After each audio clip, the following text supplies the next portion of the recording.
नगर परिषद निवडणुकीचं मतदान प्रक्रिया या ठिकाणी पार पडत आहे आणि आपण जर पाहिलं तर या ठिकाणी एका नगराध्यक्ष पदाचे जे उमेदवार आहेत ते आता आपल्या मतदार केंद्रावरती आलेले आहेत. काही काय सांगाल तुम्ही आता सध्या हे जे मतदान केंद्र आहे, कुठलं मतदान केंद्र आहे, या मतदानावर तुम्ही भेट दिलेली आहे? या मतदान केंद्रामध्ये भेट देत असताना आम्हाला माहिती घेतली तर ह्या ठिकाणी 50-55% मतदान झालं आणि रांगेत खूप मोठी लोक अजून आहेत. कुठलं मतदान केंद्र कोणत्या क्रमांक आहे? 6 क्रमांकामध्ये ब. मतदारांचा या ठिकाणी मतदान करण्यामध्ये कसा प्रतिसाद मिळतो? खूप चांगलं, कारण परिवर्तनाची लाट आहे. लोक नाराज आहेत आणि विशेष करून माझ्या पाठीशी केंद्रीय राज्य रेल्वे मंत्री आहेत, माननीय आमदार संतोष पाटील दानवे आहेत. त्याच्यामुळं जनतेनं विश्वास ठेवला.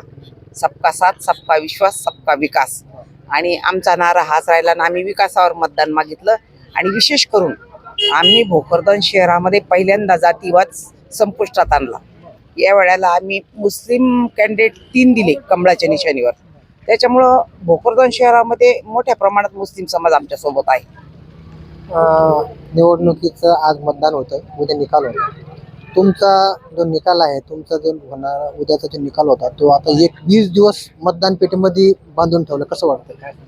काही नाही, त्याच्यामध्ये आता शेवटी निवडणूक आयोगाचा निर्णय आहे, तो आम्हाला मान्य करावा लागणार आहे. 21ला झाला काय, उद्या झाला काय, शेवटी विजय आमचाच आहे.